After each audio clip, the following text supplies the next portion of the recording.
Kemudian ada siklus jangka pendek. Siklus yang jangka panjang mungkin 50 sampai 100 tahunan. Yang jangka pendek itu 3 sampai 10 tahun. Nah, dalam siklus jangka pendek ini contoh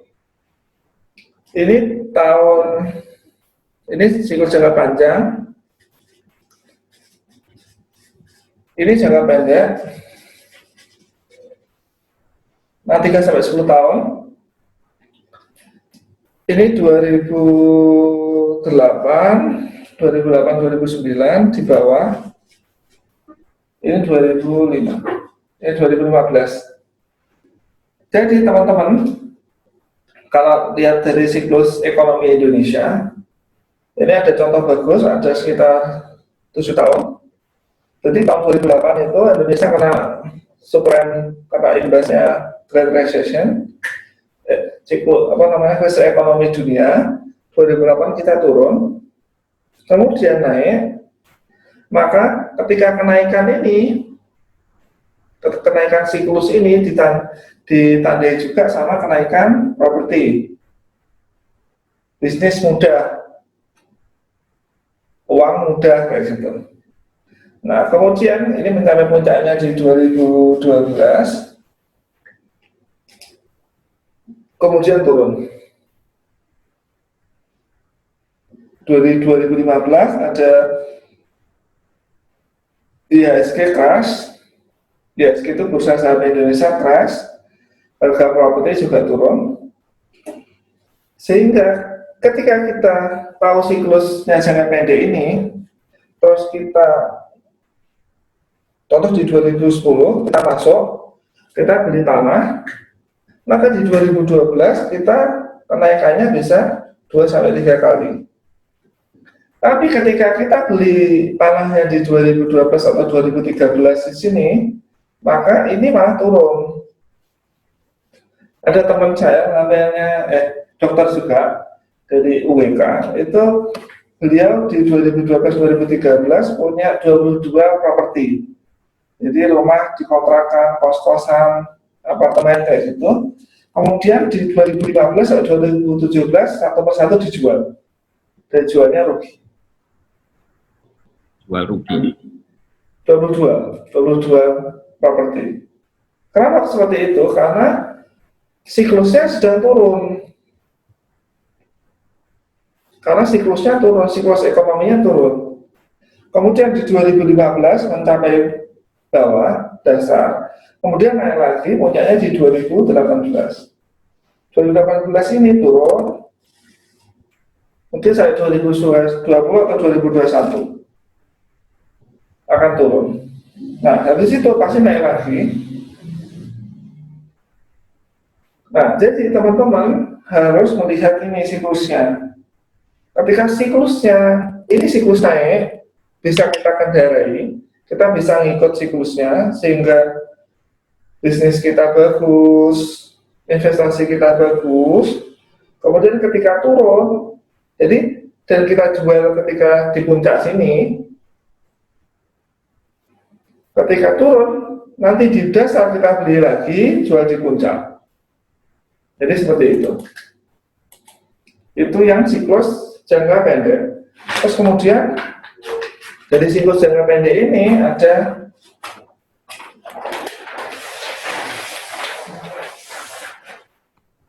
pelajaran dari properti di Bali. Jadi properti di Bali ada siklus yang bagus. Jadi bentuknya gini. Jadi ini 2009, ini 2015, ini 2020. Jadi di Bali itu kalau mungkin Dewa tahu ya, di sekitar 2010 itu puncaknya. 2010 sampai 2015 itu harga tanah naik terus dan naiknya bagus. Dan di sini ini banyak pembangunan properti. Ini hotel-hotel dibangun dan lain-lain. Jadi properti gila-gilaan sampai puncaknya di 2015. Nah, ketika 2015 yang terjadi adalah puncak terus menurun. Ini menurun terus sampai 2020. Maka setelah 2015 mungkin teman-teman akan nemu banyak hotel murah di Bali, banyak penginapan murah. Itu sebabnya ini. Karena apa? Siklusnya ini selesai, siklusnya ini menurun. Ketika siklus menurun, contoh ada orang beli properti di sini di 2017 atau 2017, maka nilainya malah turun ketika dia jual di 2020. Ini penting sekali. Kenapa? Karena banyak orang yang tidak sadar hal ini.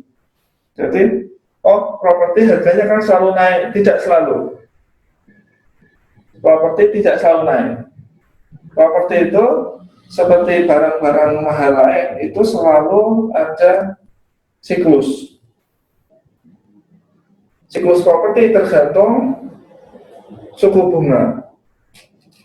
Jadi ketika suku bunganya naik, maka propertinya turun.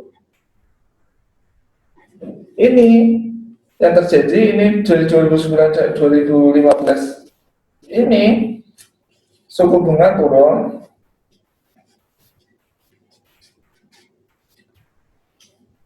Suku bunga turun. Terus karena suku bunga turun, pasti ekonomi membaik.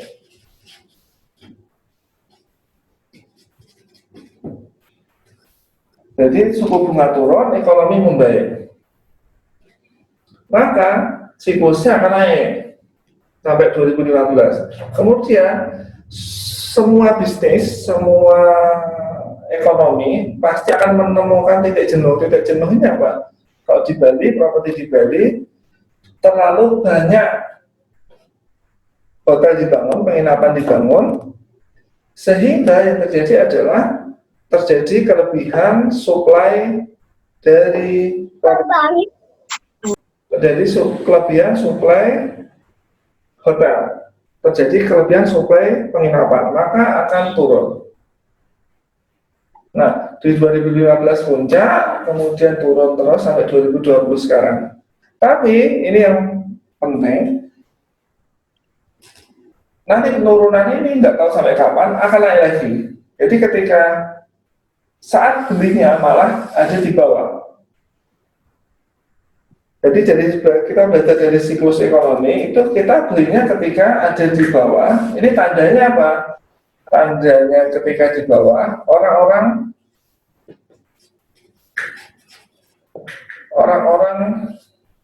pesimis.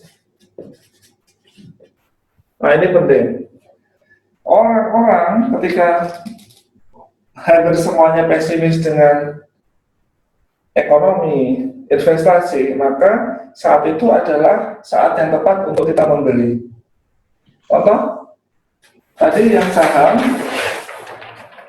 di saham juga malah jelas sekali ininya, dan lebih sering.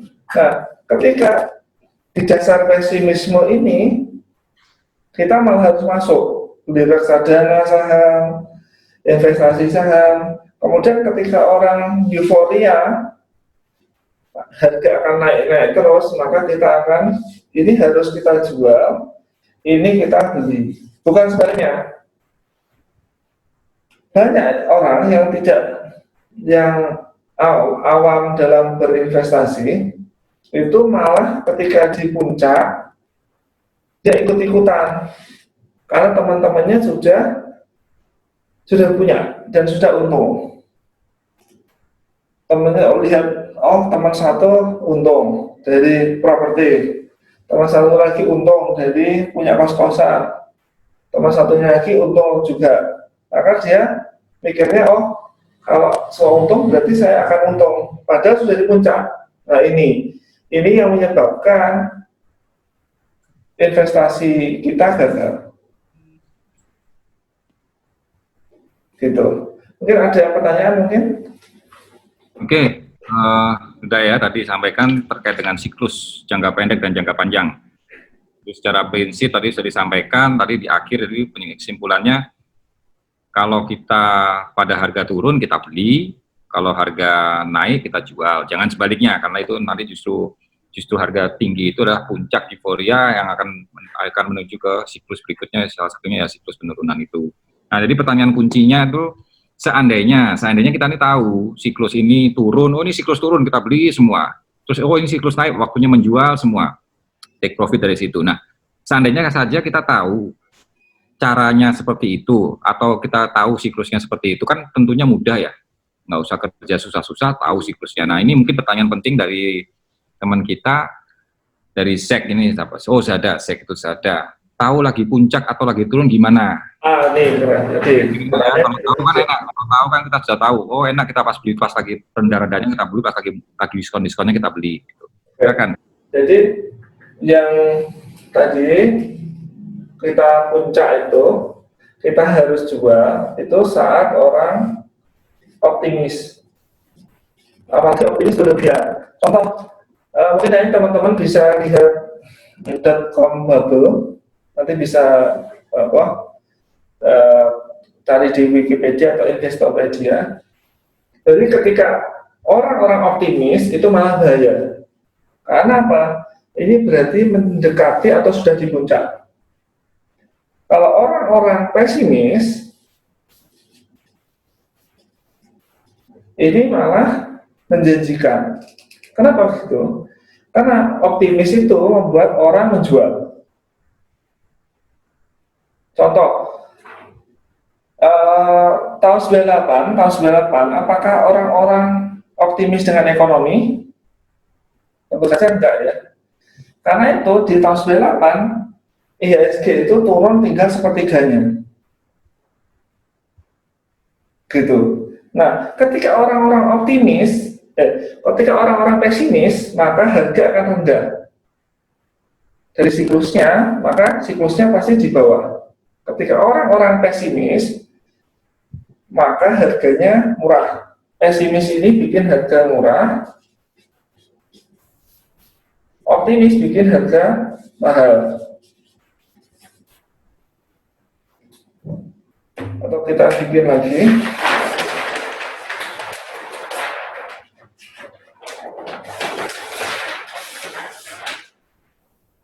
Nah ini orang pesimis.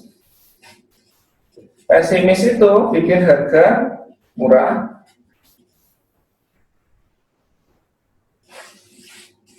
Optimis bikin harga mahal.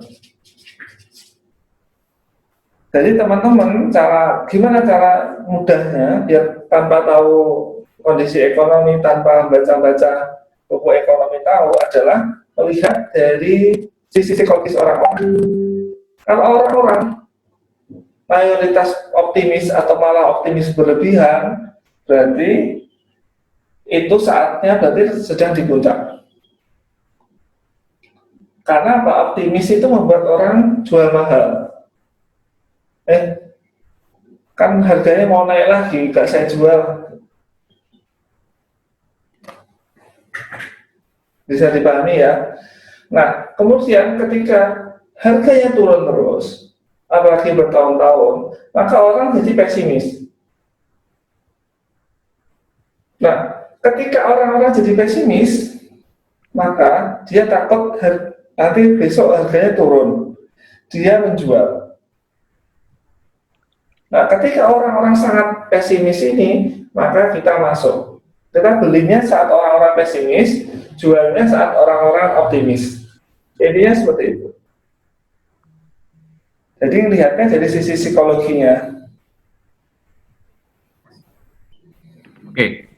Jadi dilihat dari salah satunya, Bram ya. Apakah menjadi salah satu atau menjadi satu-satunya faktor utama ya? Rasanya mungkin salah satu faktor ya dari optimisme dan psikologis orang itu. Ini juga ada pertanyaan tadi disampaikan sama Bram Masta, salah satunya suku bunga dan ekonomi yang membaik itu menyebabkan siklus tadi yang terbentuk itu berdasarkan suku bunga dan ekonomi. Kemudian Bentar. Nah, ini tadi sempat ada juga, mungkin karena di sini membahasnya masalah bagaimana taunya pesimis dan optimis ya, nanti itu kita bahas tersendiri. Nah, itu boleh saya jawab dulu? Ya, ya silakan. Ini ada suara masuk, ini siapa ini? Bentar. Nah, kapan tahunya? Kalau bisa kita tahu orang-orang pada optimis atau pesimis. Jadi di contoh ya, kita kalau kita beli tanah, pastikan kita punya tetangga-tetangga, pasti selingkaran kita itu juga punya punya yang harta yang setingkat dengan kita. Maka dia akan biasanya mereka akan masuk ke apa yang kita masuk juga. Contoh ya, di tahun 2012 tadi atau Bali di 2015, maka di 2015 ini orang-orang nanti dari tetangga-tetangga kita, dari teman-teman kita, nanti orang-orang akan optimis kelihatan itu. Jadi dari cerita-ceritanya, wah ini properti lagi bagus nih, nah gitu.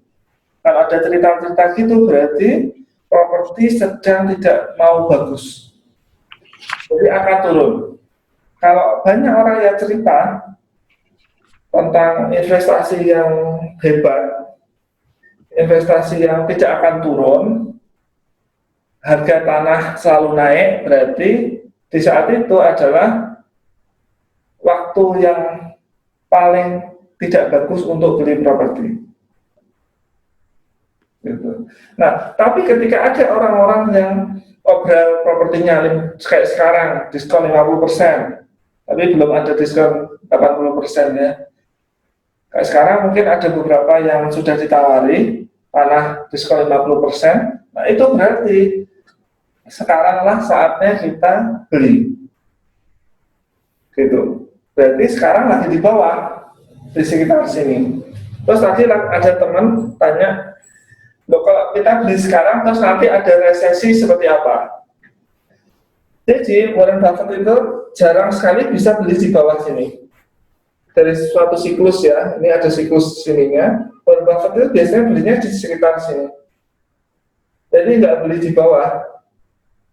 Karena sekali lagi kita tuh nggak tahu 3 bulan ke depan Indonesia makin parah, COVID-nya kita nggak tahu.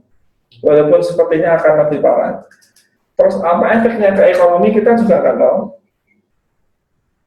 Jadi ketika sudah dalam kondisi sekarang, sebaiknya beli. Gitu. Jadi jangan nunggu nanti kadang membaik dulu. Ini akan kembali seperti ini ya. Jangan di sini belinya telat. Jadi harus di sekitar sini. Itu yang diistilahkan mantul pada saat. Nah, mantulnya jangan nunggu mantul yang sudah mantap, tapi kita ketika sudah ada tanda-tanda mantul atau sebelum itu kita harus beli dulu. Jadi jangan nunggu semuanya sudah membaik. Kalau semua sudah membaik biasanya harganya sudah hampir normal. Seperti itu. Jadi itu ya tips-tips buat teman-teman yang sedang mencari diskon. Nah, menurut Bramasta saatnya membeli itu ya pada saat masa-masa sekarang ya, yang dikaitkan dengan pesimisme dari sebagian besar pelaku pasar. Oke.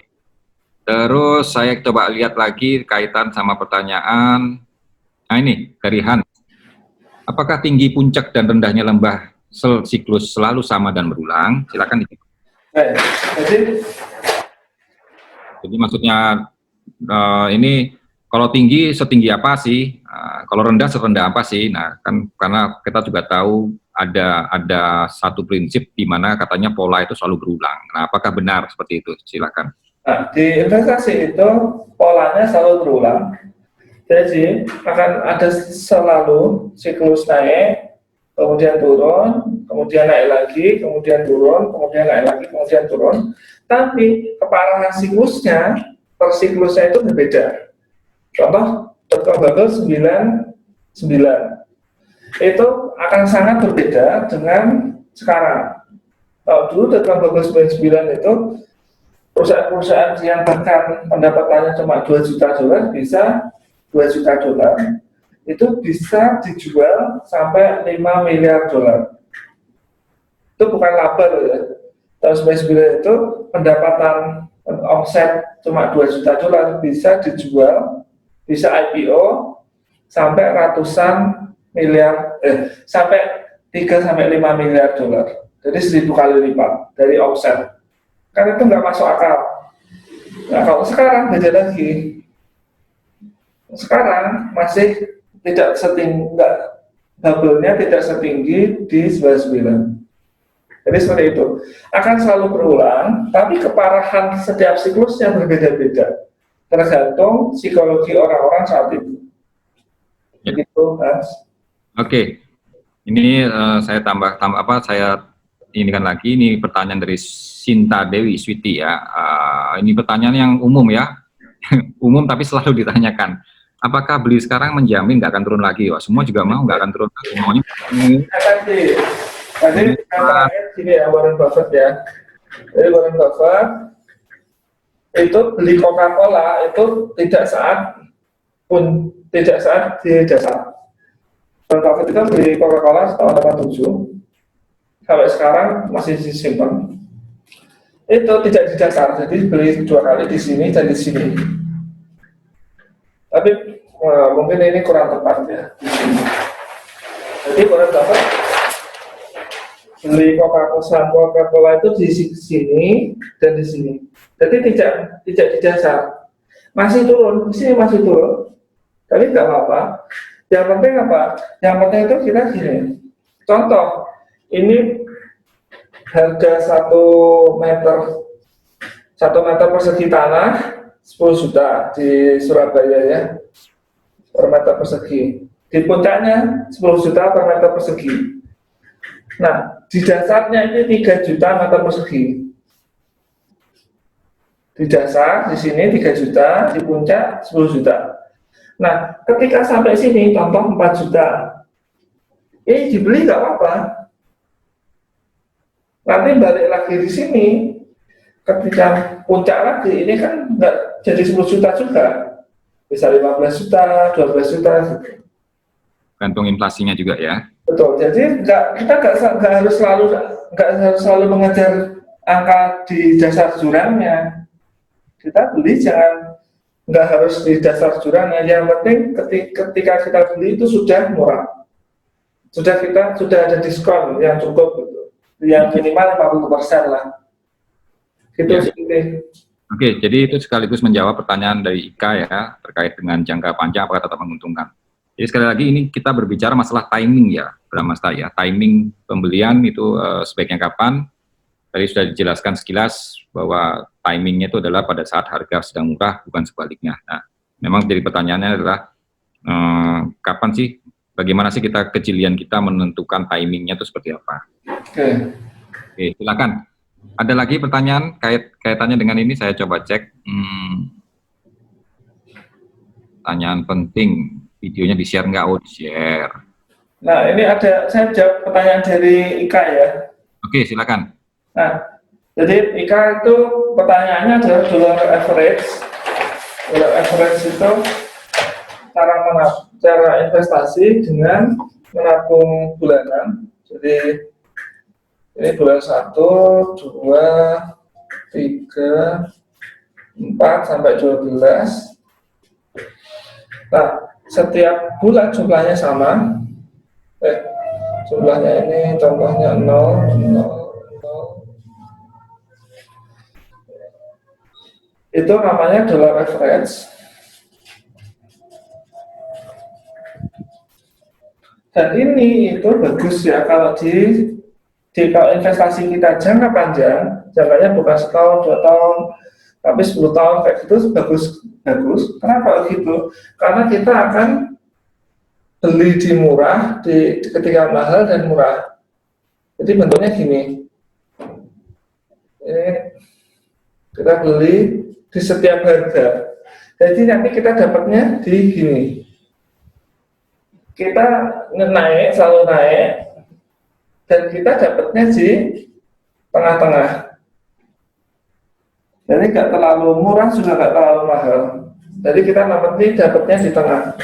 Kalau kita pakai yang seperti Ika tanyakan itu dollar average, maksudnya gini, setiap bulan invest 10 juta contoh. 10 juta, 10 juta, 10 juta, 10 juta, atau 1 juta, 1 juta, 1 juta, 1 juta, 1 juta, 1 juta. Itu jangka panjang bagus. Kalau jangka pendek, nanti takutnya, nanti bahayanya nanti kena ini. Kalau jangka pendek jangan. Kenapa? Karena nanti ketika butuhnya di sini kan rugi. Jadi ketika turun ini jangan sampai jual. Jadi jualnya ketika di puncak. Jadi seperti itu. Oke. Ya, sudah ya. Saya ini teman-teman masih sudah pertanyaannya terkait dengan siklus, kayaknya sudah berhenti ini teman-teman. Atau mungkin ada lagi yang mau ditanyakan terkait dengan siklus ya, terkait dengan siklus. Habis ini topiknya apa nih, Bramasta? Kita bahas asal apa nih? Siklus bisnis. Siklus bisnis ya. Ya. Siklus bisnis. Oke, teman-teman, kalau sudah cukup kaitan dengan tadi siklus ekonomi tadi, sekarang berlanjut ke topik selanjutnya ya. Ini waktu sudah menunjukkan 1 jam 14 menit. Jadi kita teruskan.